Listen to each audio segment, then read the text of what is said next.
Bismillahirrahmanirrahim. Assalamualaikum warahmatullahi wabarakatuh. Waalaikumsalam warahmatullahi wabarakatuh. Alhamdulillahilladzi bi ni'matihi wa fadlihi tatimmus shalihat. Asyhadu an la ilaha illallah wa asyhadu anna Muhammadan abduhu wa rasuluh. Allahumma salli wa sallim wa karim wa barik ala nabiyyina wa syafi'ina wa maulana Muhammad wa ala alihi wa sahbihi wa man ittaba'ahum bi ihsanin ila yaumil amma ba'd. Sahabatku Majelis Keluarga Indonesia yang dimuliakan Allah, Alhamdulillah, di pagi ini kita kembali berjumpa dalam hadis ilmu yang mudah-mudahan Allah senantiasa berkahi kita, Allah senantiasa rahmati kita, karena majlis ilmu yang disebutkan oleh Nabi kita Muhammad SAW dengan berbagai macam keutamaannya orang-orang yang berada di majlis ilmu. Selain Allah menurunkan rahmatnya, kemudian juga Allah menurunkan para malaikatnya, dan di sanalah di majlis ilmu ini para malaikat mengaminkan doa-doa kita, dan di majlis ilmu pula Allah akan menyebut orang-orang yang memang istiqomah untuk selalu menuntut ilmu. Dan Rasulullah SAW dalam sabdanya menyebutkan tentang orang-orang yang menuntut ilmu. Dan dalam sabda Nabi Muhammad SAW menyebutkan sahaballahu bihi tariqat ilal jannah. Jadi orang-orang yang menuntut ilmu, kemudian lillahi ta'ala, maka Allah akan mudahkan baginya jalan ke surga. Amin Allahumma amin. Mudah-mudahan kita termasuk orang-orang yang akan dipermudah oleh Allah subhanahu wa ta'ala untuk menuju surga dengan wasilah dari majlis ilmu ini. Salawat dan salam tentu senantiasa kita curahkan kepada baginda Nabi kita Muhammad alaihi salatu wassalam, beserta para keluarganya, para sahabatnya, dan juga mudah-mudahan kita umat akhir zaman ini termasuk umat yang tegak di atas sunnah-sunnahnya, mencintai risalah, mencintai sunnah-sunnahnya, dan mampu mengamalkannya. Dan insya Allah dengan itulah kita akan mendapatkan syafaat dari beliau, dan mudah-mudahan kita akan berjumpa dengan beliau dan mendapatkan syafaatnya. Amin Allahumma amin. Sahabatku yang dimuliakan Allah, di pagi ini sebagaimana biasa di hari Kamis kita akan ngaji bersama guru kita Ustaz Dodi Al-Jambari, dan tema di pagi ini sebagaimana yang sudah kita tahu karena ini serial ya, kita ngaji tentang kitab Hisnul Muslim, dan salah satu pengembangan dari tema yang kita bahas tentang sholat ini adalah kita membahas sholat sunnah. Dan sholat sunnah yang lanjutan dari episode kemarin, kita akan membahas tentang sholat duha ya. Karena ini sholat duha ini sesungguhnya mudah dilakukan ya, berbeda dengan memang tahajud yang kita harus bangun di dini hari gitu ya, sepertiga malam terakhir itu bagi sebagian orang memang susah gitu ya untuk membangun di jam-jam yang memang lagi enak-enaknya tidur. Tapi sholat duha sesungguhnya mudah ya. Banyak yang ke lapangan untuk orang-orang bisa melakukannya. Dan insya Allah kita akan mencoba mengupas tentang keutamaan apa saja yang kita akan dapatkan dengan menjalankan sholat duha ini. Nah, karena ada 2 rakaat, ada 4 rakaat, dan juga ada 8 rakaat, dan seterusnya. Dan apa yang bisa kita dapatkan eh, dari sholat duha ini. Karena bagi sebagian orang, ada yang meyakini kalau ingin banyak rezeki, maka sholat duha gitu ya. Apakah benar ini? Nah, ini kita insya Allah akan kita bahas bersama guru kita Ustaz Dodi Al-Jambari. Assalamualaikum Ustaz. Waalaikumsalam warahmatullahi wabarakatuh. Kaifa halak habibi? Alhamdulillah bikhairin. Alhamdulillah bikhairin. Kaifa halukum Ustaz? Alhamdulillah, nahnu bikhair. Alhamdulillah. Tadi Bibarakat ketika saya nyebut bahwa duha ini akan memperlancar rezeki, langsung antum senyum-senyum nih. Insya Allah. Dan ini memang sebagian kalangan kita memang ini diyakini saat duha Iya, ini akan memperlancar rezeki. Apalagi ada sebuah doa yang populer ya, bahwa Allahumma inna duha duha duha duha kau baha baha. selesai gitu ya. Dan mari kita akan coba mengkaji tentang sholat duha ini berdasarkan rujukan dari sunnah ya, sehingga kita paham apa sesungguhnya sholat duha ini. Faliyatul masykur Ustaz. Baik, syukran jazakumullahu khair Ustaz Khalis. Barakallahu fikum wa ta'ala Allah fi kulli hayatukum insyaallah. Amin, amin, Allahumma amin. Bismillah, salatu wassalamu ala rasulillah. Assalamualaikum warahmatullahi wabarakatuh. Waalaikumsalam warahmatullahi wabarakatuh. Innal hamdalillahi nahmaduhu wa nasta'inuhu wa nastaghfiruh wa na'udzu billahi min syururi anfusina wa min sayyiati a'malina. May yahdihillahu fala mudilla lahu wa may yudlil falan tajid lahu waliyyan mursyida. Asyhadu an la ilaha illallah wahdahu la syarikalah wa asyhadu anna Muhammadan abduhu wa rasuluhu la nabi wa rasul ba'da. Allahumma salli wa sallim wa barik ala nabiyyina Muhammadin wa ala alihi wa sahbihi wa mawala wa la haula wa la quwwata illa billah amma ba'd. Sahabat yang baik dimanapun berada, calon penghuni surga semuanya.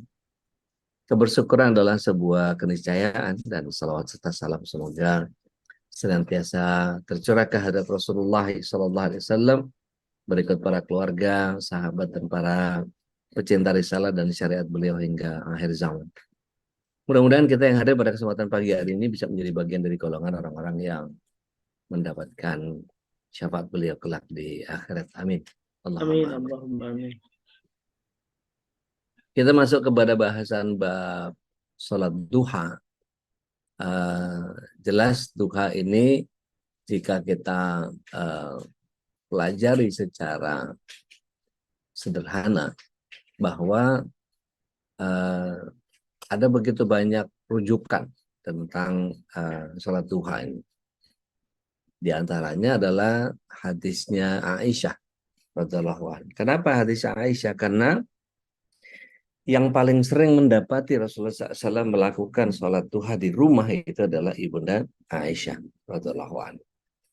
Di salah satu hadisnya Rasulullah SAW sholat duha sebanyak 4 rakaat dan menambah seperti yang dikehendaki oleh Allah.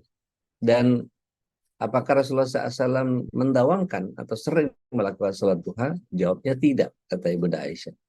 Kecuali beliau pulang dari safar. Jadi ini bukan kelaziman yang Rasulullah SAW lakukan. Ya.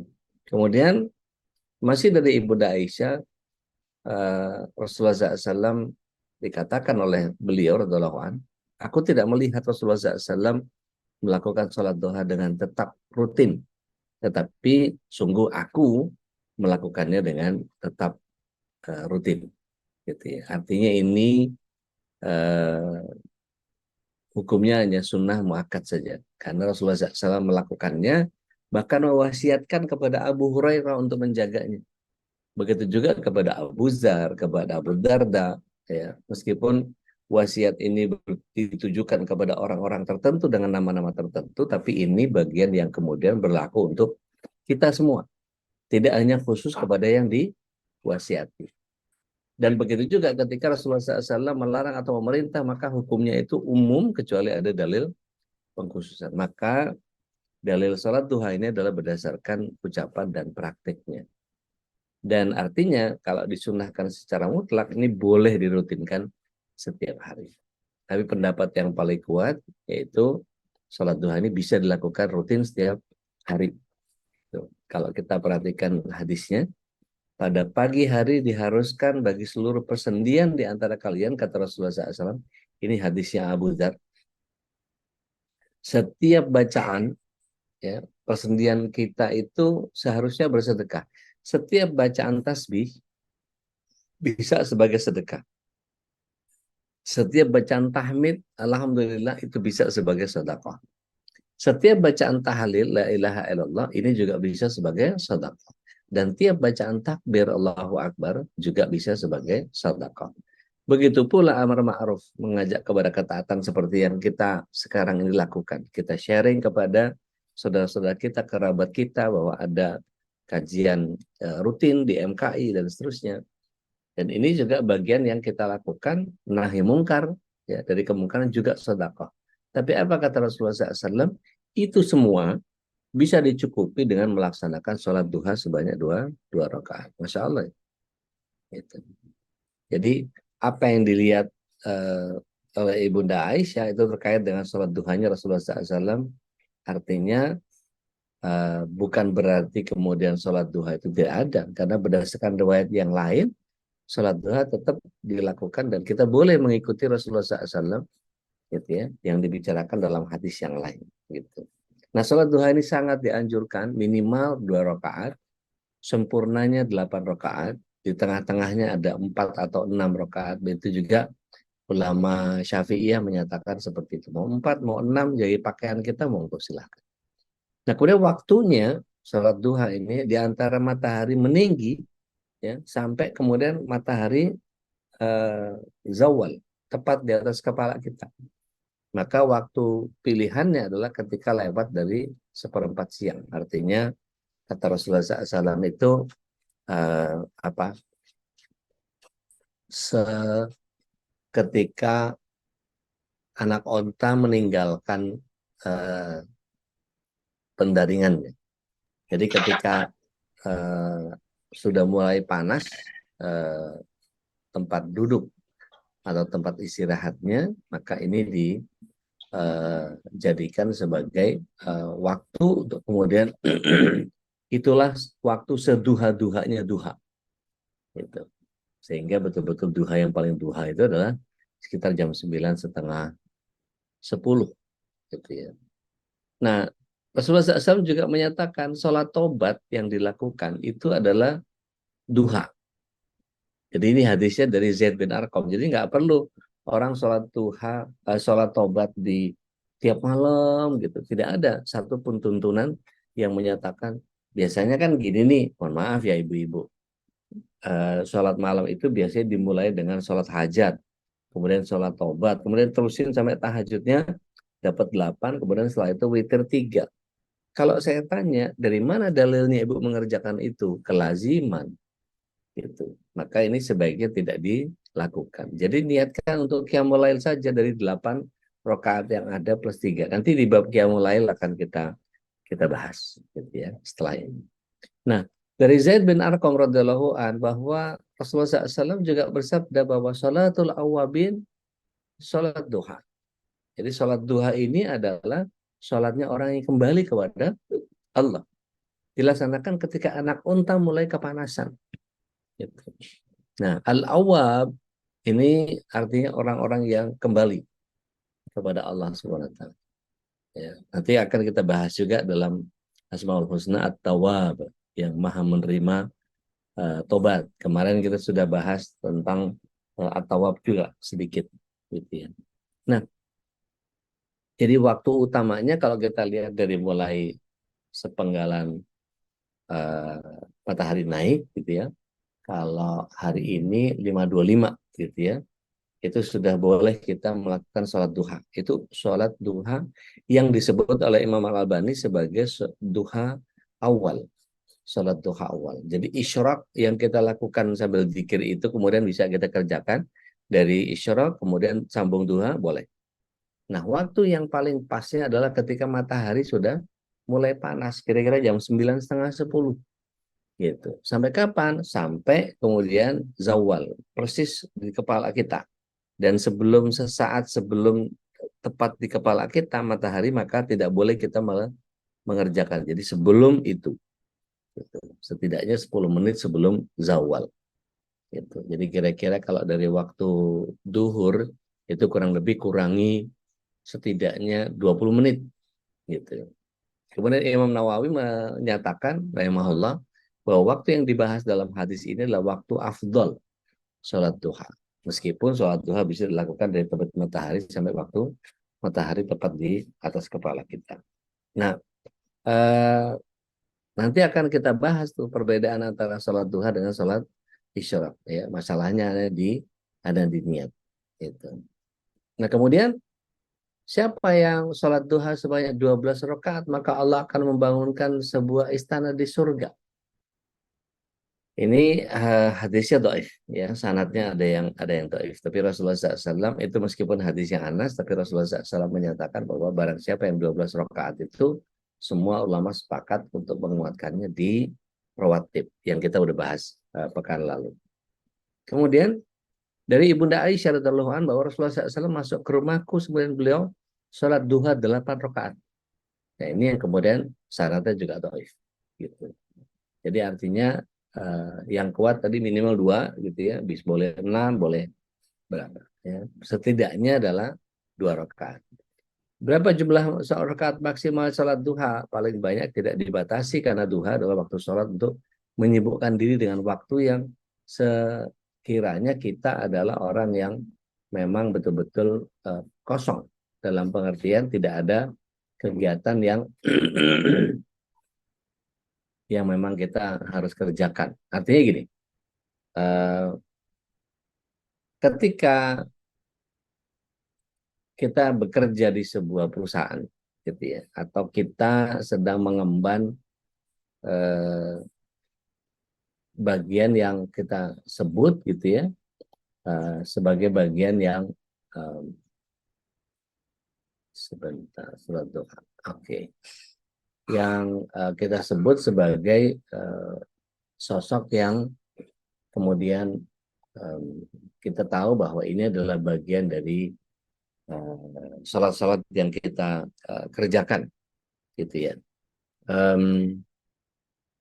Kita harus memahami bahwa mana yang lebih wajib, mana yang sunnah. Jadi dudukkan. Ketika kita karyawan, gitu ya, maka datang ke kantor misalnya jam 7, jam 8, masuk kerja, perjanjian, sepakatan di kontraknya jam berapa. Maka kalau jam 7, maka jam 7 itu bukan sudah waktu kita lagi untuk bersantai-santai. Makanya ketika ada orang yang korupsi waktu, datang ke kantor, buka koran, ngopi dulu, kemudian mood boosting istilahnya, gitu ya, kemudian sambil sarapan segala macam, maka itu tidak dibenarkan karena sifatnya kita mendolimi apa yang disebut dengan kondisi kewajiban kita, gitu ya. Jadi kalau misalnya ini bagian dari apa yang kita kerjakan adalah sholat sunnah saja, maka setidaknya kita minta izin sama pemimpin perusahaan yang diwakili oleh HRD, gitu ya. Minta izin sama beliau. Saya datang jam 7, nanti saya sholat duha dulu ya, 2 rakaat aja. Gitu.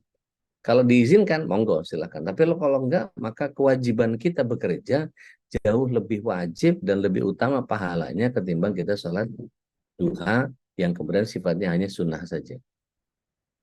Baik. Maka ada beberapa hadis yang saya hadapkan pada antun-antuna, ya. Barang siapa salat 12 rakaat telah akan membuatkan untuknya istana surga. Ini hadisnya sanadnya dhaif. Kemudian siapapun yang melaksanakan salat duha dengan langgeng akan diampuni dosanya oleh Allah, sekalipun dosanya itu sebanyak buih di lautan. Artinya silakan saja kalau kemudian dari kita ada yang mengerjakan itu, gitu ya. Kemudian begitu pula ketika kita tahu bahwa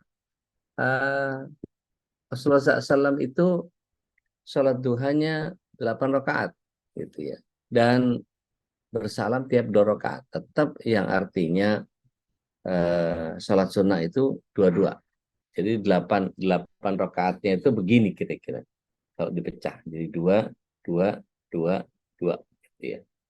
Jadi 2-2. Kalau ada yang 4, berarti ada hadis yang kurang kuat kedudukannya, sehingga kerjakan saja 2-2 sebagaimana Rasulullah SAW. Buat sebagian kita mungkin ada yang mengatakan, lama Ustaz kalau 2-2 itu Ustaz, saya maunya 4-4. Ya monggo silakan. Nggak sholat juga nggak apa-apa kalau kepengen nggak mau susah, gitu ya.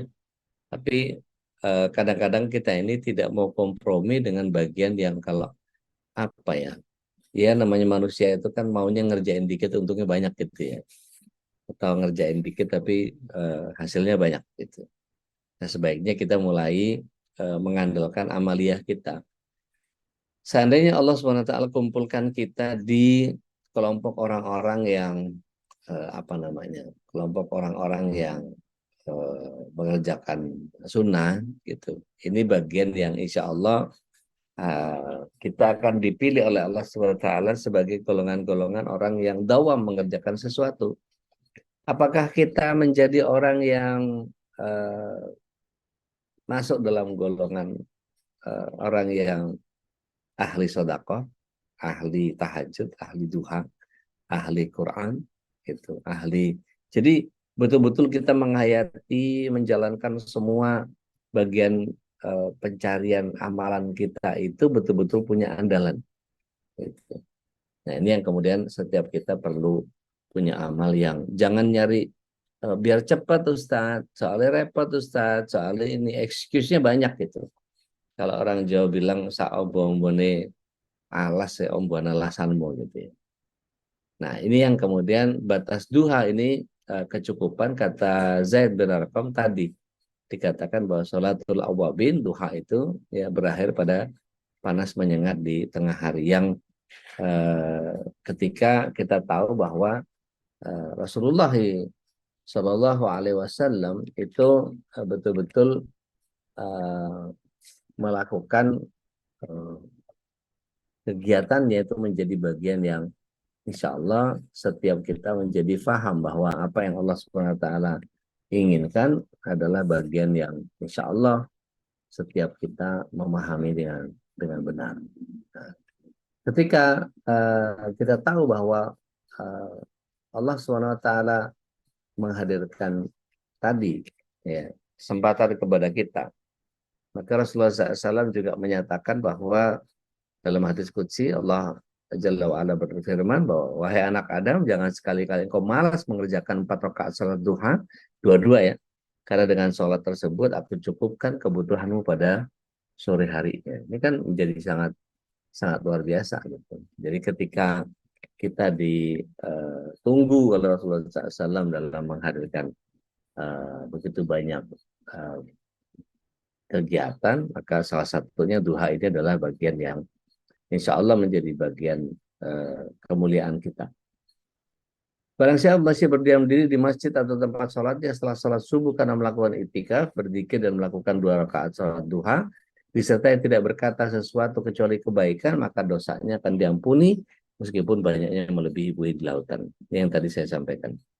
Ya. Dari Abu Dzar bahwa Rasulullah SAW bersabda, setiap pagi ada kewajiban untuk bersedekah dari tiap-tiap persendian ruas-ruas jari kita. Tiap tulang kita punya 360 sandi gitu ya.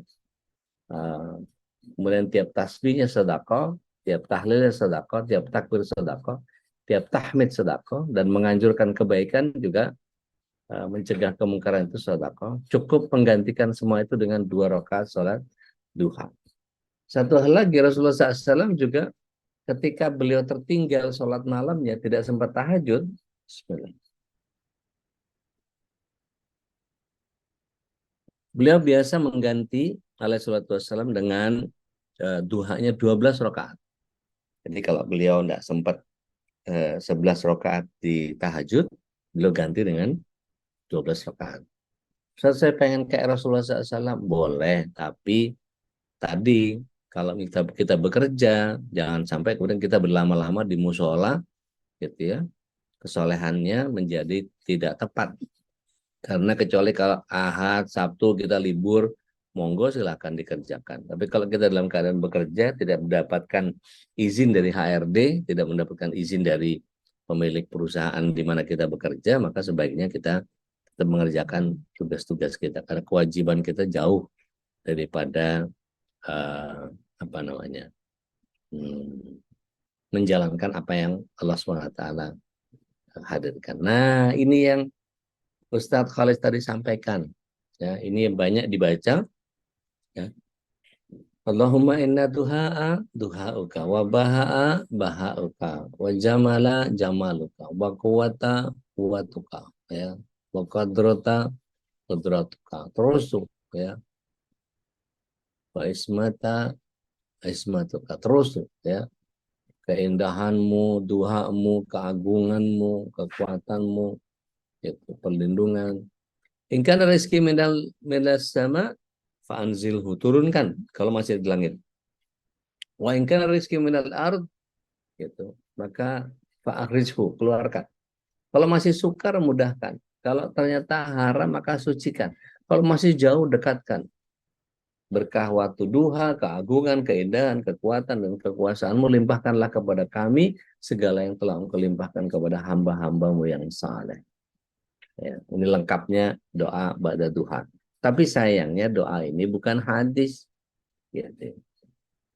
Diterangkan bahwa doa duha seperti ini, gitu ya, tidak ditemukan dalam berbagai kitab yang menyandarkan doa ini sebagai hadis Rasulullah SAW. Gitu. Doa ini ditulis oleh Asy-Syarwani dalam Syarah Al-Minhaj dan Ad-Dimyati dalam I'anatul Talibin. Ya, tapi doa ini tidak dikatakan sebagai hadis. Gitu. Boleh diucapkan, boleh, nggak apa-apa. Tapi kalau mau cari hadisnya, Rasulullah SAW, coba di sini siapa yang apa namanya menginstal aplikasi apa doanya? Ada yang sudah punya aplikasi apa doanya? Boleh tunjuk tangan atau speak up, open mic juga boleh, silakan. Ada yang punya aplikasi apa doanya? Wah, Saya nggak punya, ada satupun. saya punya. punya saya. Oh, alhamdulillah, alhamdulillah. Tadi yang saya punya siapa tuh? Saya. Oh, Abah, Damang, Bah. Bila Nah, coba alhamdulillah kita sehat. cari yang punya aplikasi apa doanya. Coba kita buka di bab doa setelah duha. Ya,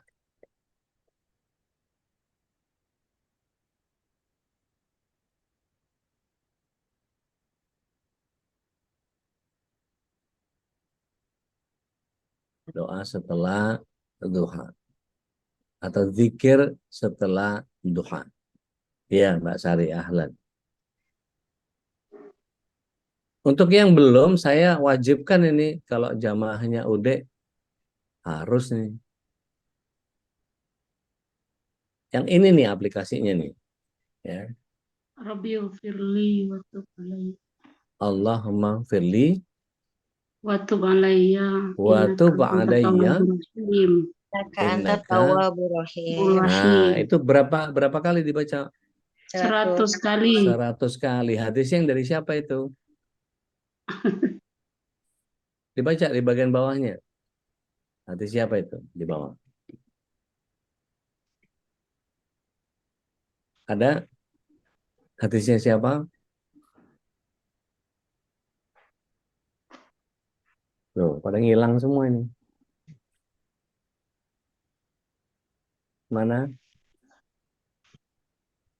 Itu ada Dewi Rati, silakan. Mbak Dewi Rati, monggo.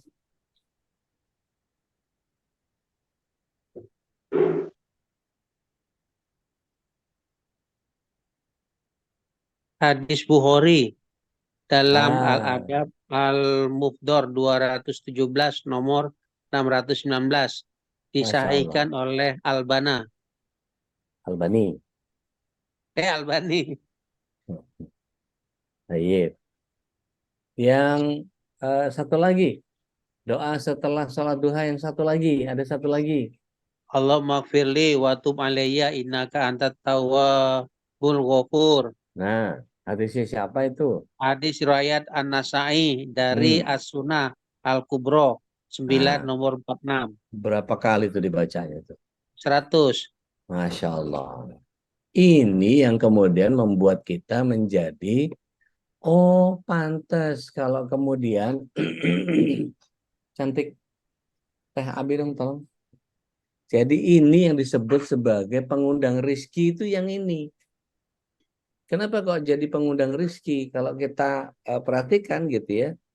Kenapa ada dua istighfar yang kemudian Allah Subhanahu wa Ta'ala nggak apa-apa. Allah Subhanahu wa Ta'ala berikan kepada kita rizki. Apa hubungannya duha dengan rizki? Nah, maka coba lihat surat 71 ayat 10 ayat 12.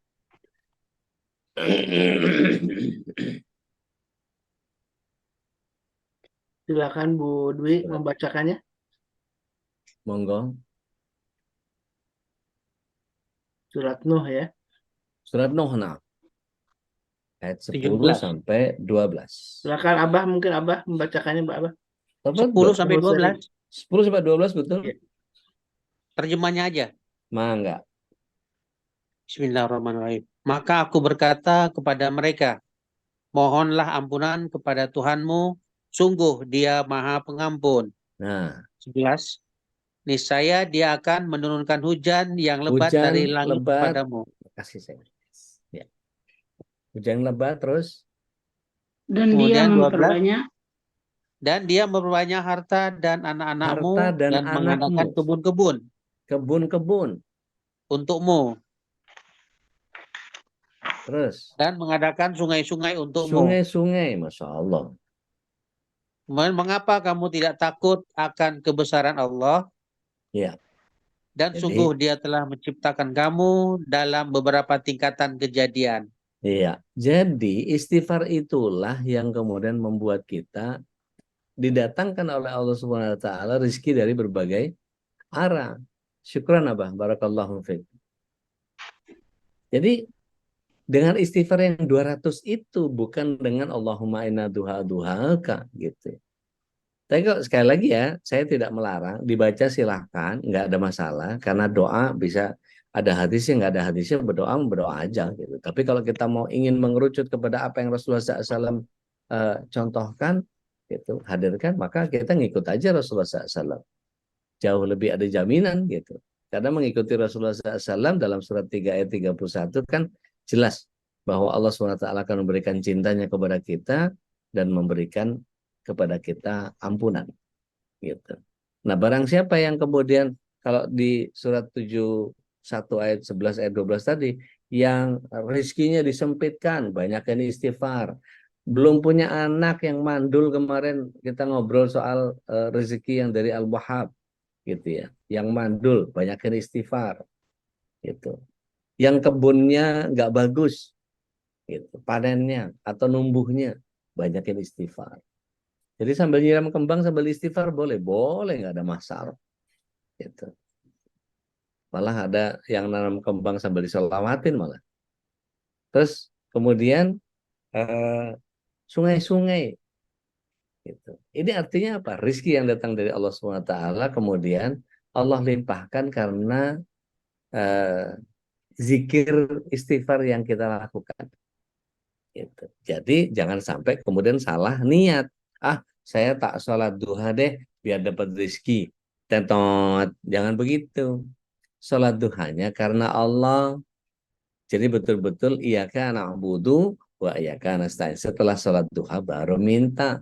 Nah, salah satu mintanya yang Rasulullah SAW contohkan adalah dengan istighfar yang seperti itu. Gitu. Jadi Allahumma firli wa tub alayya innaka antat tawwabur rahim. Allahumma firli wa tub alayya innaka antat tawwabul ghafur, 100 kali 100 kali. Dan itu bukan saya yang bikin. Itu Rasulullah SAW bilang, hadisnya yang satu dari Bukhari tadi, yang satu dari An-Nasai. Sehingga kita punya kekuatan dalil untuk mengerjakan sesuatu. Jadi bukan katanya udah ini gitu. Wallahu a'lam bishawab. Saya cukupkan sampai di sini dulu. Ayo kita diskusi soal sholat duha ini. Saya kembalikan lagi ke Ustadz Khalis. Fayatabatul masykur ya Ustadz. Alhamdulillah, barakallahu fikum Ustaz. Baik, barakallah. Dan barangkali ada yang mau share nih pengalaman orang apa yang sudah melakukan duha secara istiqomah. Biasanya yaitu apa janji Allah yang sudah disebutkan dalam Ya, surat ya. Nuh ini sudah bisa Insya Allah. dibuktikan insya Allah ya. Ya. Pak Hussein ini, Pak Abah, Hussein ini mangga, Bah. istiqomah sholat duha insya Allah. Masya Allah, Masya Allah, Masya Allah. Waalaikumsalam warahmatullahi wabarakatuh. Mohon izin mengkonfirmasi ulang. Mangga. Sholat yang paling abdul di duha itu maksimum 6 apa maksimum 12? Maksimum boleh berapa saja. Boleh berapa saja? Iya, Kedua, boleh berapa. ketika Bahkan selesai ada sahabat yang mengerjakannya sampai 20 rakaat. sampai yang Jadi kemudian minimal 2. kedua Abi, setelah kita sholat subuh kita berzikir pas waktu masuk suruk plus 20 menit itu kan ada sholat suruk. Sebenarnya itu Ya. sholat suruk atau sholat duha di awal waktu? Tayyib. Bismillah. Salatu wassalamu ala Rasulillah. Itu Imam Albani, ya Imam Muhammad Nasruddin Al-Albani, beliau menyatakan bahwa sholat di waktu syuruk itu sebetulnya gini, kalau mau bicara detail ya. Syuruk itu adalah proses di mana matahari bersinggungan dengan cakrawala. Jadi kalau ini cakrawala gitu ya, kalau ini cakrawala, kemudian ini adalah kurva matahari gitu ya. Maka ketika ada persentuhan pertemuan antara cakrawala dengan matahari, maka ini haram sholat. Haram sholat, haram sholat, haram sholat, haram sholat, terus haram sholat, haram sholat, haram sholat. Sampai mataharinya lepas gitu dari eh, cakrawala, gitu ya. Begitu lepas tes, nah ini yang disebut dengan sepenggalahan. Ya, ketika matahari sepenggelahan naik. Ini yang dimaksud dengan waktu duha. Nah, itu waktu awal duha. Dan di situ itu adalah peristiwa setelah syuruk itu kemudian ada istilah sholat isyraq, yaitu waktunya 90 menit dari waktu subuh. Jadi kalau subuhnya 4.4 gitu, maka isyraqnya adalah 5.25 gitu. Maka ketika mengerjakan itu disebutnya duha paling awal yang disebutnya dengan isyraq tadi. Gitu, Bah. Artinya punten kalau kita sudah sholat isyraq, boleh lagi dong nanti kita kira-kira jam Langsung 8 lanjut. gitu ya. Boleh. Lanjut. Boleh lagi, nggak masalah. Keren. Atau mau langsung nyambung dari 2 itu tambahin lagi 2 kali juga nggak apa-apa. Gitu. Atau tapi nanti aja nunggu jam 9:30 udah mulai menyengat mataharinya, baru saya kerjakan sholat duha, boleh juga, nggak apa-apa. Tapi rentang waktunya kan seperti kita tahu bahwa dalam waktu ibadah itu ada waktu afdol, ada waktu jaiz, gitu. Ada waktu yang istimewa, ada waktu yang dibolehkan kita. Nah, kalau dalam konteks tadi, duha itu antara jam 9, jam setengah 10 itu yang duhanya banget. Kerjakan di duhanya banget 9, setengah 10. Tapi sebelum jam 9 dari mulai jam 5.25 kalau per hari ini gitu ya, maka itu dibolehkan. Atau setelah setengah 10 sampai menuju ke jam 11.40 gitu. Atau setidaknya 11.30 lah gitu batas akhir. Maka itu dibolehkan, tapi waktu yang jais. Yang paling afdolnya adalah 9 sampai setengah 10. Begitu, Abi. Syukran. Afwan. Ibu Pipit, mangga silahkan. Assalamualaikum Ustaz. Waalaikumsalam warahmatullahi wabarakatuh. Sehat, Ibu? Alhamdulillah. Insya Allah. Ustadz mau Ya. bersehubungan dengan tadi surat Nuh ya, ayat berapa Ya. tadi 11-12 itu kan 10, yang 11, kita 12 ya. ya dikaruniai apa kebun-kebun kayak Ya. gitu ya. Sungai apa yang mengalir gitu. Ya alhamdulillah. Kalau memang kita punya kebun tapi keduluan terus dipanen sama orang gimana ya? Itu ujian kita. Ujian kita awalnya saya ya sudahlah gitu ya, maksudnya tidak saya pagarin, memang ya tidak dipagarin dengan maksud nggak ada lah biar sama-sama, apalagi kebun saya tuh suka dilewatin gitu ya. Terus lama-lama itu panennya tuh pasti keduluan gitu terus gitu. Tadinya masih kamu kurang ikhtiar, coba dipagerin. Saya tuh kok dipagerin tuh kayak eksklusif gitu kan, nggak mau gitu. Tapi saya udah tanya-tanya, dipagar, ternyata dipagar. Pas dipagerin sama saya juga mengerahkan orang-orang sana untuk magerinnya itu. Tapi Bu, kalau mau hilang aja. Nah, bahasa itu saya tangkap gitu ya. Dan ternyata benar gitu. Jadi memang keduluan terus. Itu gimana ya? Uja itu memang, apakah itu memang Allah sedang memblessing kita gitu karena kesalahan-kesalahan saya, ataukah ya memang saya punya tugas untuk merubah habitnya di sana, karena mereka itu masih yang meyakini begini, semua yang di bumi ini milik kita bersama. Nah itu dia, saya kan nggak bisa pakai bahasa daerah itu dengan baik. Saya hanya bilang hargai yang menanam gitu kan. Lah ya itu, jadi saya kalau kayak debat kusir aja karena dia nggak paham dengan bahasa saya juga gitu. Itu gimana ya, udah memang salah saya kali ya dapat hukuman gitu. Baik, Bismillah, salatu wassalamu ala Rasulullah. Jadi gini Bu Pipi, kalau kita punya tanaman yang sejak awal kita memang tanam di tanah kita, gitu ya, di tanah kita, berarti hasil buahnya semua milik kita, gitu. Tapi kemudian memang ada bab di mana ketika itu di jalan, gitu ya, atau bersinggungan dengan jalan di depan rumah kita, tapi ada jalan umum, gitu ya. Maka sebaiknya yang kita lakukan adalah pertama mengikhlaskan setiap yang berbuah di jalanan, maka ikhlaskan saja. Insya Allah jadi sedekah ibu, dan ibu tetap Iya, mendapatkan pahalanya, gitu. Meskipun ibu tidak dapatkan buahnya. iya. Kalau ingin mendapatkan buahnya, buat selongsong, gitu. Buat selongsong, gitu.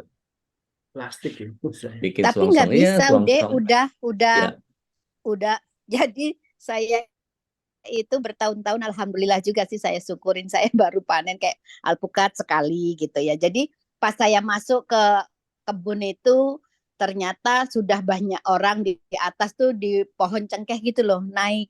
Tapi dengan santainya dia turun dan nggak permisi juga, ngeloyor aja begitu gitu.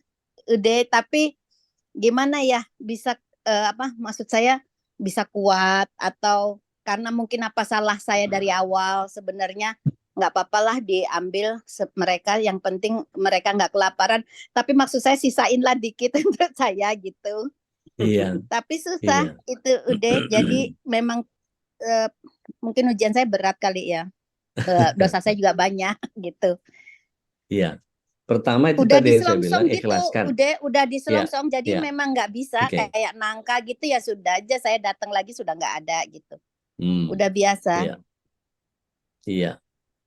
Iya, kalau mau strict juga pasangin CCTV, kasih penjaga gitu kan ya.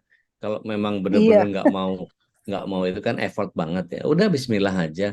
iya. Niatkan saja itu untuk sedekah, sehingga tidak ada kekesalan dan tidak ada merasa bahwa kita diuji oleh Allah SWT. Anggap saja itu cara Allah SWT untuk menjadikan kita sebagai ajang amal, gitu. Contohnya Oh, misalnya gini. Tukang tambal ban itu kalau berdoa, doanya bagus, sama kayak dokter, sama kayak spesialis bedah jantung, sama kayak eh, yang lain-lain. Doanya kurang lebih Allahumma razukna halalan thayyiban wal mubarakan fi. Ya Allah, berikan rizki kepada kami yang berkah, yang luas dan yang baik, gitu, yang ada keberkahan di dalamnya. Nah, konsekuensi dari apa yang mereka doakan itu, kemudian ketika Allah kabul, maka akan ada banyak orang yang berurusan dengan tukang tambal ban, kan ya. Ada yang kempes ban, ada yang minta tambah angin gitu, atau ada yang macam-macam. Begitu juga ketika seorang penggali kubur berdoa, doanya sama, Allahumma razukna halalan thayyiban wal mubarakan fi. Tapi ketika dia berdoa dan kemudian dikabul, apakah kemudian harus ada orang mati yang harus dikubur? Enggak juga, gitu. Ada begitu banyak kenalan saya itu kadang-kadang suka banyak orang. Ya. manggil apa namanya tukang gali kubur untuk beresin kebun di rumahnya, suka jadi motong pohon-pohon yang udah mulai lebat gitu, ngetrim taman beberapa orang, itu dipanggil khusus mereka untuk itu. Atau setidaknya ketika kita ziarah, mereka adalah orang yang paling sibuk di dekat dengan makam kerabat kita, itu maksudnya ya doanya yang tadi itu mestinya dikabul dengan cara kita hadir di situ sebagai talang rezeki. Maka kita menjadi orang yang tidak enggan untuk menghadirkan sedekah buat mereka. Kalau kita tanya dokter Vicky berdoanya apa? Gitu. Pasti sama, minta rezeki yang halal, yang berkah, yang luas, yang baik. Gitu. Tapi apa akibatnya ketika dokter Vicky dikabul doanya? Apakah semua orang yang datang ke dokter Vicky minta sunat semua? Kan enggak. Gitu. Jadi artinya ketika memang Allah SWT jadikan setiap kita itu punya peran, punya amal masing-masing, maka jadikan itu sebagai amal yang ikhlas lillah. Gitu ya, Bu Bibit ya. Terima Mudah-mudahan kasih bisa. Ude, Jangan dan senang satu hati. lagi saya Ya, berterima kasih kepada Ude dan semualah tim MKI karena saya sudah bisa merubah habit saya yang tidur awal. Masya Allah. Masya Allah. Jadi saya sudah sejak yang saya bertanya itu kurang dari jam 12 ya harusnya, itu di awal saya masih jamak yang saran Ude, Ya, jamak gitu kan. ya. Tapi saya berusaha keras untuk saya tidak tidur. Saya jamak tapi begitu azan saya cepat-cepat lagi sholat terus saya tidur. Besoknya lagi saya udah tidak jamak dan saya terus berazam dan saya minta bantuan suami untuk tolong saya jangan sampai tidur sampai azan gitu. Masya Allah. Tapi alhamdulillah sudah hampir seminggu kan ini Alhamdulillah. saya itu merdeka buat saya. Itu makasih banget Ude supportnya. Iya. Ke Mas Holis itu Jazakallah. terima kasihnya karena beliau yang Iya, Semuanya ya, sama mudah-mudahan Ustadz Masya Allah. Kholis ya. istiqomah terus ya Maaf Bu saya Pit. belum hafal satu persatunya. Baik. Baik, Bapak Pit. Barakallahu fiik. Ya. Baik, sahabat MKI dimanapun berada, ini di ruang chat juga sudah mulai banyak pertanyaan. Yang dimaksud haram sholat itu gimana, Ude? Kata Bu Hanifah Zahidah. Jadi, yang diharapkan sholat itu ada 5. Tidak boleh kita sholat di waktu itu. Ada 5 ya, apalin ya. 5 itu kalau mau ambil pinggir sama tengah, ini setelah pas matahari naik. Ya, jadi pas bersinggungan antara kurva matahari dengan kurva ufuk cakrawala, maka tidak dibolehkan kita sholat, kata Rasulullah SAW. Kemudian pada saat terbenam, gitu ya. Kemudian tepat ketika matahari ada di zawal, persis di atas kepala kita. Jadi kalau kita misalnya taruh taruh benda gitu ya, katakanlah kita tancapkan satu tiang gitu ya, satu tiang di halaman kita, tak gitu, ada satu tiang. Maka ketika matahari tepat di atas tiang ini, maka biasanya dilihat pada bagian tanahnya tidak ada bayangan sama sekali, gitu. Maka ketika tergelincir matahari, kemudian ada bayangan sedikit pada benda itu, maka kemudian itu masuk waktu duhur, gitu. Maka pada saat matahari tepat zawal di atas kepala kita, maka tidak dibolehkan kita sholat. Nah, ada 2 lagi. Pada saat kapan? Ba'da subuh dan ba'da asar. Tidak ada ba'diyah. Dalam kitab Al-Um, halaman ke-69 itu dihadirkan 2 hadis yang berkaitan dengan Rasulullah SAW melarang orang yang sholat ba'da asar dengan ba'da subuh. Jadi 5 waktu sholat itu yang haram kita sholat. Begitu ya, Bu Hanifah ya. Mudah-mudahan bisa dipahami. Wallahu a'lam. Bu Dr. Arini, Assalamualaikum Bude. Waalaikumsalam warahmatullahi wabarakatuh. Untuk sholat syuruk pada 90 menit setelah subuh itu, misal saat ini 5.25, berlangsung berapa lama?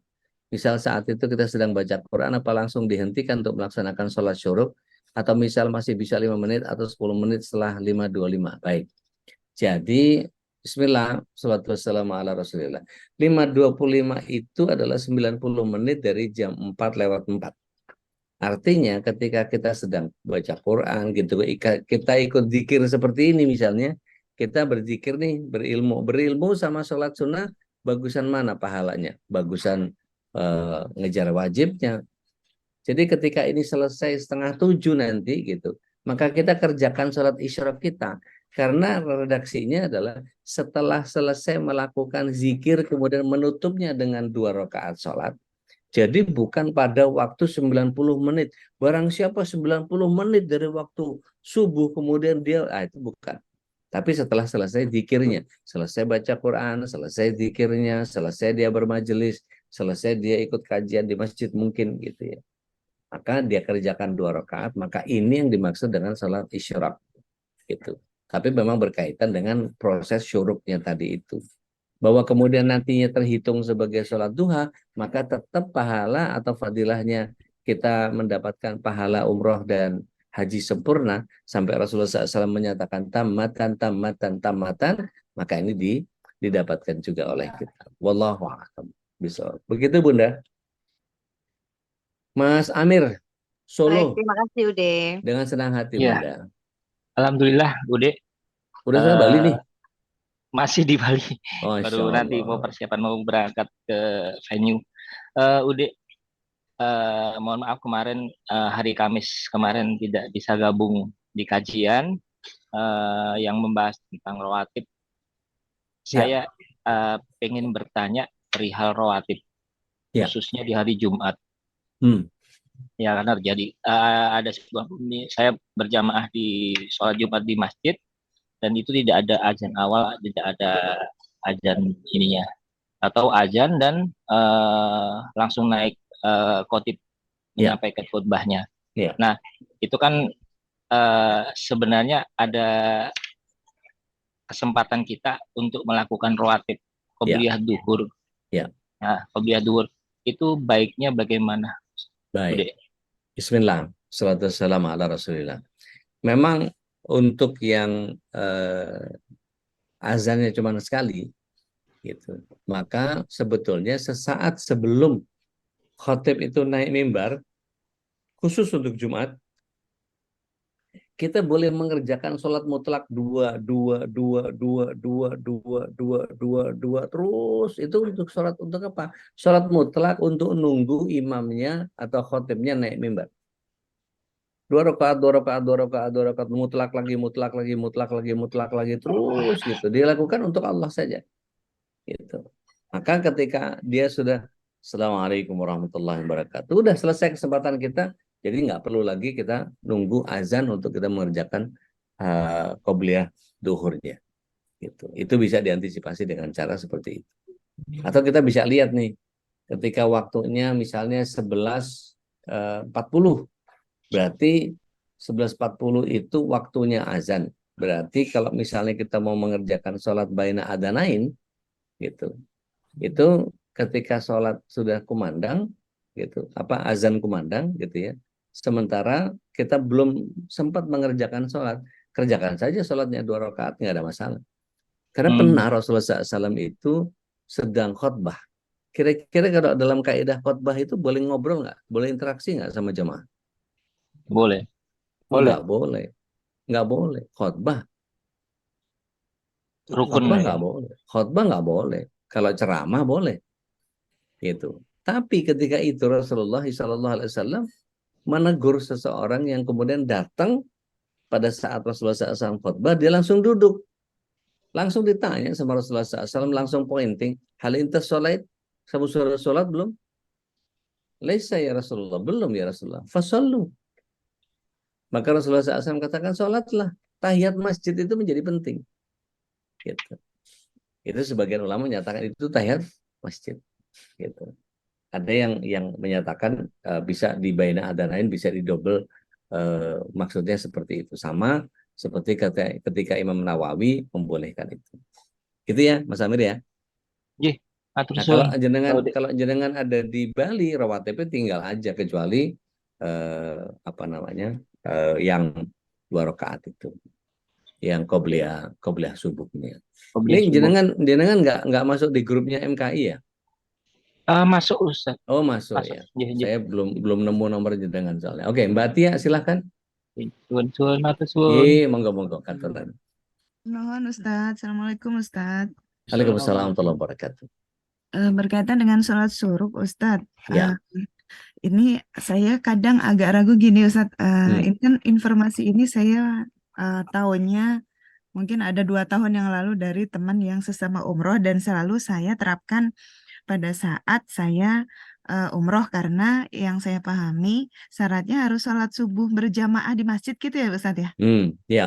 Nah, terus setiap kali saya masuk grup umroh dalam keberangkatan itu, saya kan selalu ingin share ke mereka-mereka jamaah yang lain.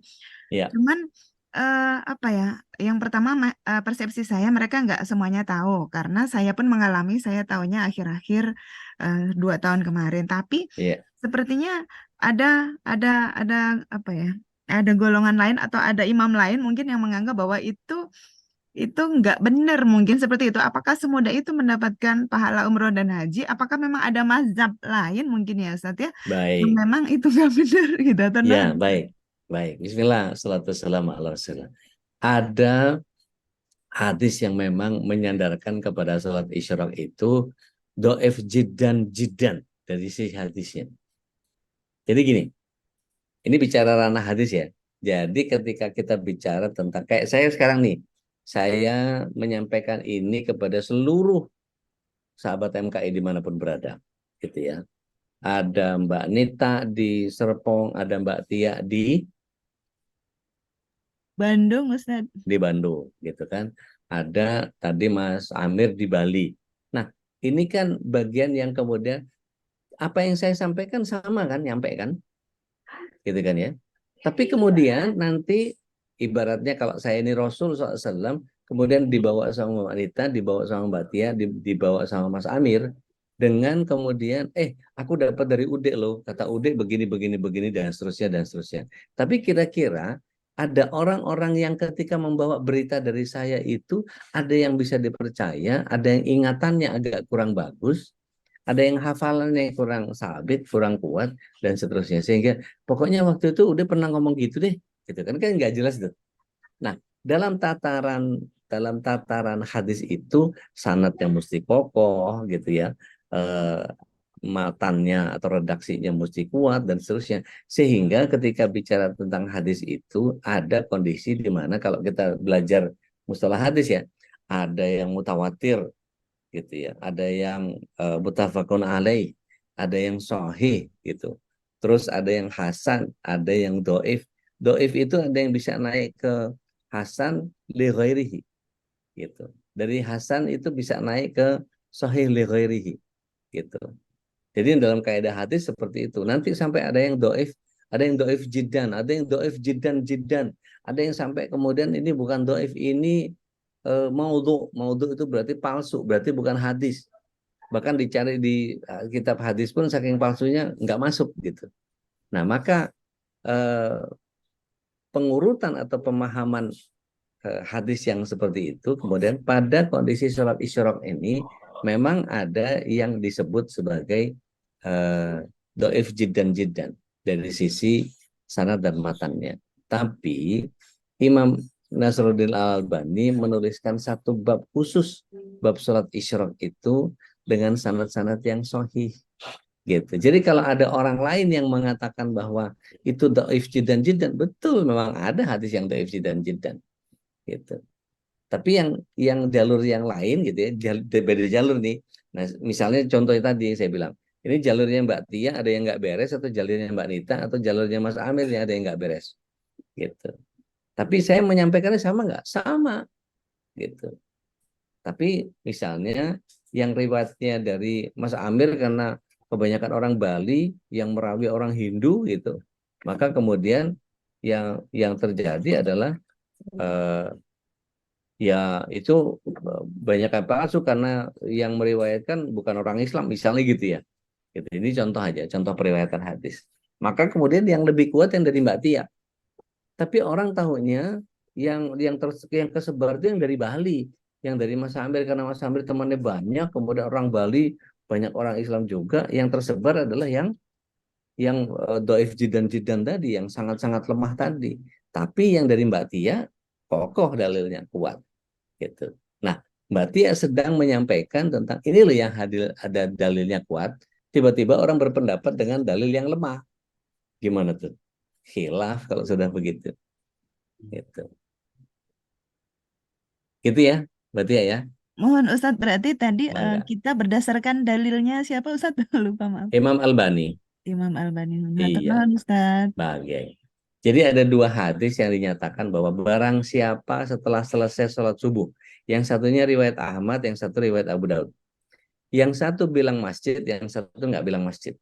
Barang siapa mengerjakan sholat sunnah 2 rakaat setelah dia mengerjakan sholat subuh di masjid, yang satu nggak bilang di masjid. Ya, barang siapa mengerjakan sholat subuh, gitu. Kemudian dia berzikir. Nah, berzikir ini kemudian ada yang baca zikir pagi, ada yang baca Quran, ada yang berzikir lewat majelis ta'lim seperti ini, ada yang duduk setelah sholat subuh, dia duduk di majelis, di kajian, gitu. Dia ikut ta'lim, kemudian sampai lewat waktu isyraq tadi, gitu. Nah, maka seperti ini mendapatkan pahala umroh dan haji sempurna.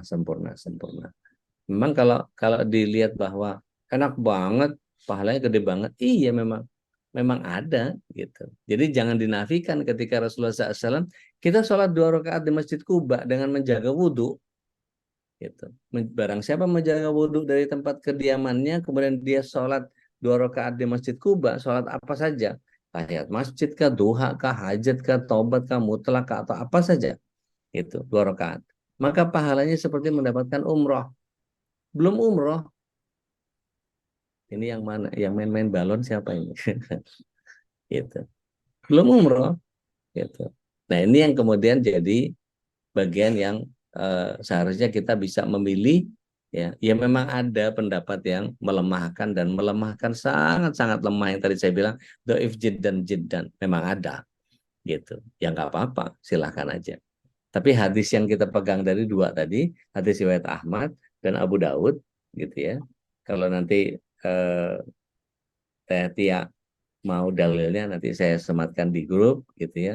Ustaz mau dong dalil yang tadi, yang dari fatwanya Imam Albani, boleh nanti saya sertakan di grup gitu ya. Wallahu alam bisawab. Gitu Teh Tia. Mohon Dan, Ustaz, nuhun Mangga, Ustaz. mangga. dan biasa Mbak, perbedaan pendapat para ulama hadis itu biasa. iya itu biasa itu. Jadi jangan Biasa. sampai galau. Iya. Mbak Nita monggo Mbak. Assalamualaikum warahmatullahi wabarakatuh. Waalaikumsalam warahmatullahi wabarakatuh. Kita semua.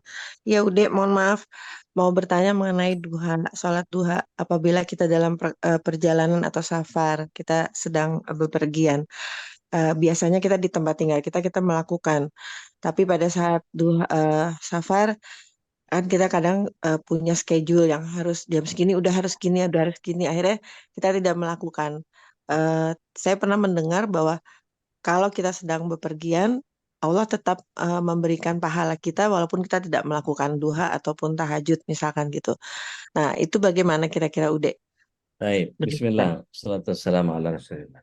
Rasulullah SAW itu asal kita tahu, setiap kali beliau safar, ingat-ingat ya, setiap kali beliau safar, beliau tinggalkan semua yang rawatib kecuali qobliyah subuh atau sholat fajar.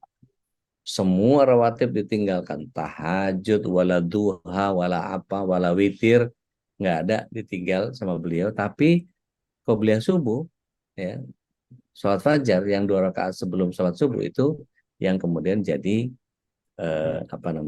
jadi dikerjakan oleh Rasulullah SAW. Gitu, wallahu alam. Baik, terima kasih Ude. Alhamdulillah. Assalamualaikum. Waalaikumsalam warahmatullahi wabarakatuh. Mbak Dewi nanya syaratnya sholat syuruk. Iya, ada beberapa Mbak. Ada yang kemudian harus di masjid, gitu ya. Yang satu hadis tadi, yang saya sebut hadis yang riwayat Ahmad sama riwayat Abu Daud tadi. Ada yang bicara masjid, yang satu nggak bicara masjid. Gitu. Jadi kalau urutannya adalah sholat subuh dulu. Sholat subuh, kelazimannya Rasulullah SAW biasanya baca zikir ba'da sholat. Istighfar 3 kali, kita udah pernah bahas ya. Istighfar 3 kali, Allahumma antas salam, Allahumma lamani alima ataita, Allahumma a'inni ala dzikrika wa syukrika. Kemudian membaca tasbih, tahmid, tahdir, kemudian tutup dengan tahlil, baca ayat kursi, kemudian 3 kul, berdoa. Gitu. Nah itu runtutan yang Rasulullah SAW biasanya zikir ba'da sholat. Kemudian kalau kita datang ke rest area di Saudi itu biasanya ada satu poster besar gitu, isinya urutan doa-doa itu. Kemudian kita berzikir zikir pagi, kita mau ngaji kayak tadi Bunda Arini kerjakan, atau kita dengar kajian sekarang ini gitu. Maka zikir itu kita tuntaskan dulu, baru kemudian kita kerjakan sholat syuruknya atau sholat isyroknya. Gitu Mbak Dewi ya. Ibu Hanifah, untuk 2 sholat yang pas matahari naik pada saat terbenam, 2 sholat yang pas matahari naik pada saat terbenam, itu kira-kira jam berapa ya? Beda-beda tiap hari. Ada yang 5, tergantung harinya, tergantung jamnya. Ya, jadi kalau kita itu kalau syuruknya adalah 5:25 gitu, berarti 10 menit sebelumnya jangan sholat. Maghrib itu sekitar 17.54. 10 menit sebelumnya jangan sholat. Karena itu waktu dilarang sholat. Gitu. Wallahu a'lam bishawab. Abah nitip pertanyaan dari istri katanya. Kalau kita sholat subuh berjamaah di rumah, lalu zikir doa 90 menit, boleh sholat isyraq. Boleh. Ya. Salam buat Umu ya, Abah. Boleh. Ya, makanya tadi ada 2 hadis tadi, yang satu Imam Ahmad bicara masjid, yang satu Abu Daudnya tidak bicara masjid. Wallahu a'lam. Dia Bandung, kalau yang biasa dilakukan Rasulullah SAW, sholat duha berapa rakaat? Kadang beliau minimal 4, gitu. Tapi kalau menggantikan tahajudnya, beliau kerjakan 12, gitu. Wallahu a'lam. Bismillah. Ummu Winona, mangga. Bismillahirrahmanirrahim. Assalamualaikum warahmatullahi wabarakatuh, Ustadz. Waalaikumsalam warahmatullahi wabarakatuh. Lain sehat nih. Alhamdulillah, Ustadz juga semuanya ya, amin. Alhamdulillah, Allahumma amin. amin. Cuman ya ini, Ustadz mau tanya tentang Ya. syuruk. Ya. Ana dengar kalau kita sholat syuruk itu istilahnya di posisi situ kan emang selesai sholat kan kita nggak boleh pindah kata Ustadz kan. Jadi kita di situ. Tapi Saya misalkan bilang kita gitu? Saya bilang enggak, gitu? maksudnya ganti posisi gitu loh Ustadz supaya didoakan oleh malaikat. Oh, iya, ya. Maksudnya gitu Ustadz. Ya. Terus kita nggak boleh pindah itu maksudnya kita nggak kalau misalnya mau ke belakang gimana Ustadz? Kita bisa nerusin Oh, sholat atau baik. gimana Ustadz? Baik. Maksudnya Gitu loh. itu berpindahnya itu berpindah untuk tidak mau melakukan ibadah. Oh ya Robbi. Jadi kalau misalnya kita udah tahiyat akhir nih, terus nggak boleh pindah gitu jadi bersila. Repot amat syariat Islam ini? Enggak gitu. Jadi kalau kita dari tahiyat akhir kan terakhir tahiyat akhir tuh. Terus mesti gitu juga berdoanya mesti sambil miring gitu terus, enggak juga. Kita misalnya bersila, ngerubah posisi duduk atau agak geser nyari kipas angin, nyari hembusan yang lebih sejuk boleh, silahkan sampai kita sambil zikir dan seterusnya. Gitu. Waktu pas sholat Isyraq ya Ustadz, Ya. jadi maksud anak tuh kita boleh ganti posisi pindah tempat, katanya nggak boleh Boleh. pindah tempat, harus tetap di situ. Terus Iya. kalau misalnya ke toilet gimana Ustadz, terus kita balik lagi nggak apa-apa? Nggak apa-apa. Pasti dapat. Perbarui wudhunya, insya Allah balik lagi ke tempat yang sama. Karena itu bukan keinginan kita kan. Itu adalah kodrat yang datang dari Allah. Ada desakan alami di pagi hari yang memang kita sudah jatahnya atau jadwalnya cari inspirasi di kamar mandi. Ya udah. Nah kita pas kajian ini Ustadz, maaf kata buang angin. Kita ngambil Ya. wudhu dulu kan? Apa kita dengerin dulu Boleh. kajian sampai selesai? Boleh, Terus kita wudhu ambil aja wudhu. langsung nggak apa-apa. Terus surat wudhunya kapan Ustadz? Selesai kajian? Boleh. Gitu. Oh, lalu abis itu sholat Isyraq ya Ustadz? Iya. Apa digabung niat? Boleh digabung niat, boleh. Kata Imam Nawawi Boleh dibolehkan. aja. Nggak Oh, apa-apa. baik. Ustadz, Baik. syukran jazakallahu yang kasih Afwan, sehat selalu ya barakallahu fiik. semuanya Amin ya Rabb. Ustadz. Amin. Mbak Reni mau nggak, Mbak? Oke, Assalamualaikum warahmatullahi wabarakatuh. Waalaikumsalam warahmatullahi wabarakatuh. Udik, Senang saya aku ngerungokno suara sampean ngono. Oh, Seger ngono. senang. Iya, kayak enak waras seger ngono. Alhamdulillah, Ya, Mbak, ya, mangan. Mbak. Wah, Masya Allah. Lek iku lho, lek apa jenenge aku sakjane jujure gak roh artine manfaatnya sholat duha itu apa, sebetulnya tidak tahu. Tapi ketika dulu saya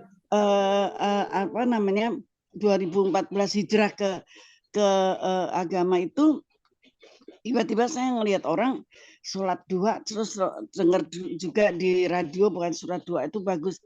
Terus saya lakukan hingga sekarang. Maka kadang-kadang kalau saya pergi atau kemana, aduh aku gorong dua, kayak wong panik dewe. Terus dua. Sampai saya dikritik sama adik saya, Mbak, lapo nek sholat sunnah itu gak usah pakai koyok harus sholat wajib barang.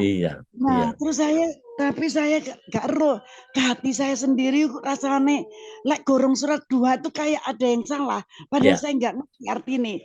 Aku cuma pikiran gini, wong kayak aku akeh dosane nek apa sing diajarno Allah wis tak takokno ae apa ae wis nggak ngerti pokoknya tak takokno. Itu satu. Terus yang kedua, apakah boleh Allahumma pilih ya itu yang diajari Udik Mm-mm. Doa itu loh, apa Ya, jenis zikir setelah dua itu, ya, apa boleh Allahumma fili itu dilakukan, kan ada dua tuh, ya, dilakukan sebelum sholat.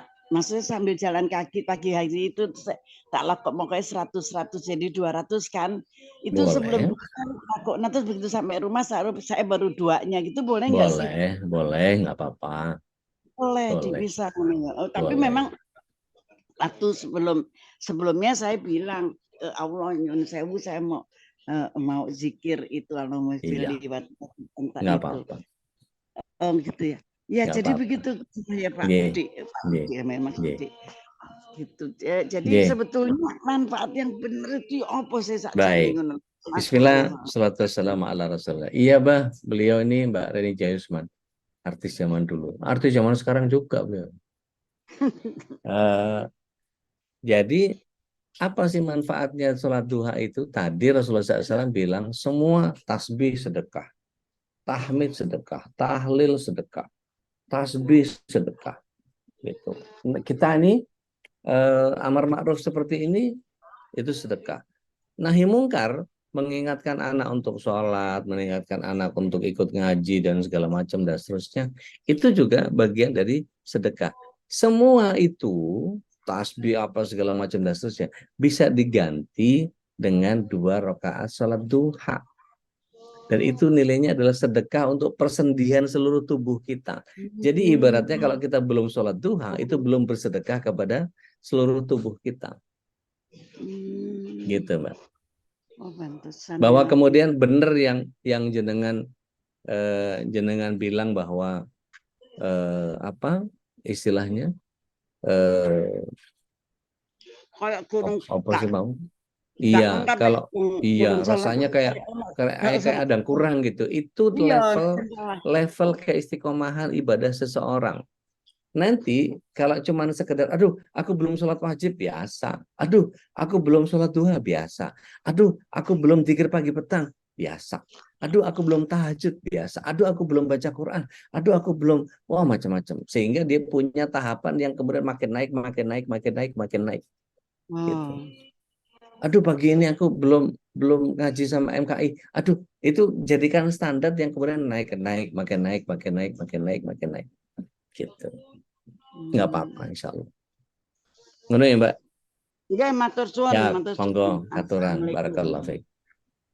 Mbak Nia, ini wong ngusing iki. Assalamualaikum Ustaz. Waalaikumsalam warahmatullahi wabarakatuh. Hati gelisah.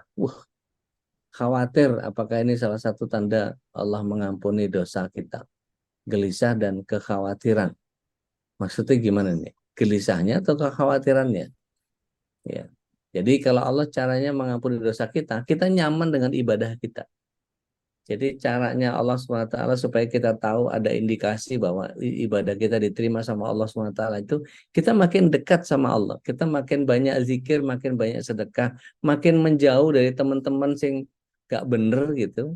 Makin mendekati teman-teman, ganti circle yang bagus gitu. Makin kenal yang tadinya nggak tahu permasalahan ini itu segala macam, jadi makin paham. Yang tadinya nggak belajar tentang bagaimana sunnah yang benernya dan segala macam, sekarang kita belajar Hisnul Muslim. Yang tadinya nggak tahu Asmaul Husna, belajar Asmaul Husna. Yang katanya nggak tahu Al-Quran, ikut sama Tuan Guru Suparman Fajar. Yang tadinya nggak tahu bagaimana parenting, ikut Babi. Bagaimana hukum, ikut Ustaz Saiful. Gitu. Yang nggak tahu gimana caranya mengkalibrasi kewarasan kita dengan nalar yang benar, ikut Ustadz Sahal dan seterusnya, atau ustadz-ustadz yang lain. Maka ketika kita lengkapi bagian yang kita pahami ini membuat kita menjadi bagian yang sangat lengkap gitu ya, maka insya Allah kegelisahan dan kekhawatiran itu tidak ada. Lihat Mbak Nia Banyuwangi, lihat surat 46 ayat yang ke-13. Ini ayat yang paling sering saya sebut-sebut dalam kajian. Surat 46 ayat 13. Allah SWT menyatakan, A'udzubillahi minasyaitonir rajim, innal ladzina qalu rabbuna Allahu tsumma istaqamu fala khaufun 'alaihim wa lahum yahzanun. Jika sesungguhnya ada orang yang menjadikan Allah Subhanahu wa taala sebagai Rabb-nya dan dia istiqomah, apapun yang terjadi pokoknya Allahnya jadi Rabb. apapun yang terjadi, mau gonjang-ganjing ini itu apa segala macam, mau orang tuanya nggak bener, mau orang mertuanya nggak beres, mau tetangganya, mau kakaknya, mau adiknya, mau pasangan, mau anak, semuanya persoalan menjadi runyem. Tapi ketika kita berpegang kepada Allah Subhanahu wa Ta'ala sebagai memelihara kita, gitu, maka sungguh Allah Subhanahu wa Ta'ala akan hilangkan kegelisahan itu, akan hilangkan kesedihan kita. Gitu. Wallahu a'lam bishawab. Kalau baca ayat 14-nya, ulaika ashabul jannah, itulah orang-orang surga. Ya, jazaan bima kanu ya'malun.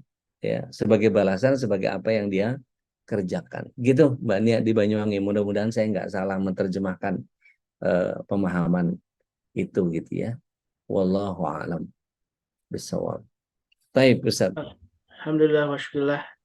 Jazakallah khairan, dan mudah-mudahan apa Kadzalik, yang barakallah. disampaikan oleh Ustaz Dodi ini menyerap dalam hati kita ya, dan menjadi sebuah ilmu dan juga menjadi sebuah amal ya. Ya Rabb. Kita menjadi tahu bagaimana memahami tentang keutamaan sholat sunnah, salah satunya itu sholat duha ya. Betapa ketika kita sholat duha kita sudah bersedekah terhadap tubuh kita sebagaimana disabdakan oleh Rasulullah SAW ya. Dan cuma hanya 2 rakaat ya, mudah sekali ya 2 rakaat, dan itu tidak cuma beberapa menit ya, 2 rakaat, dan tentu afdalnya bisa ditambah gitu ya kalau ada waktu gitu ya.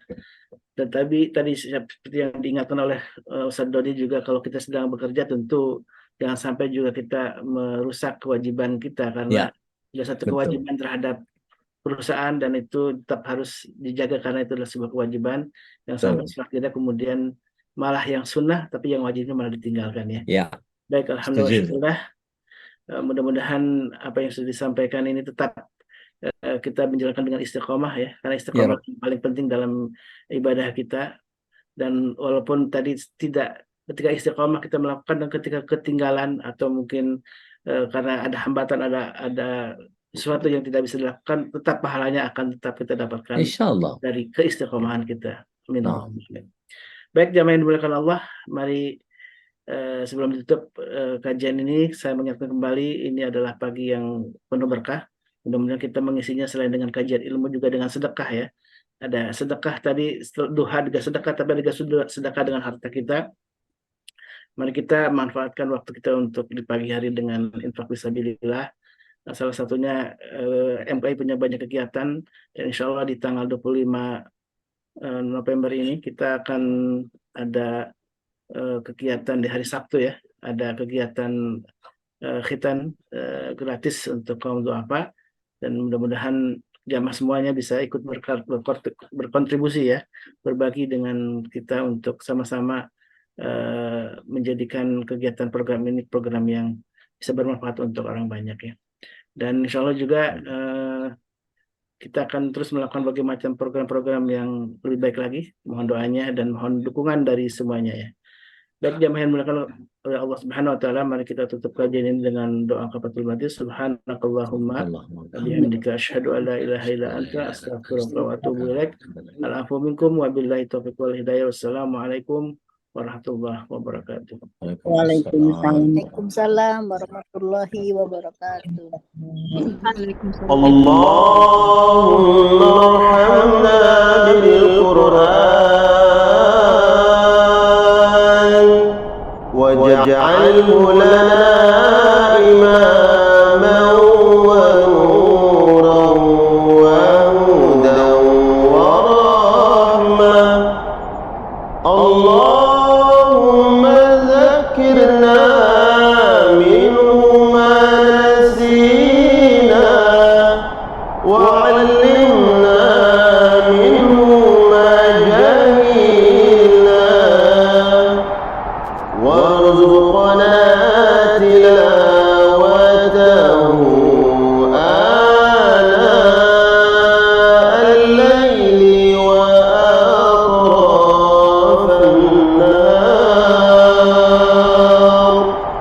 واجعله لنا حجة يا رب العالمين.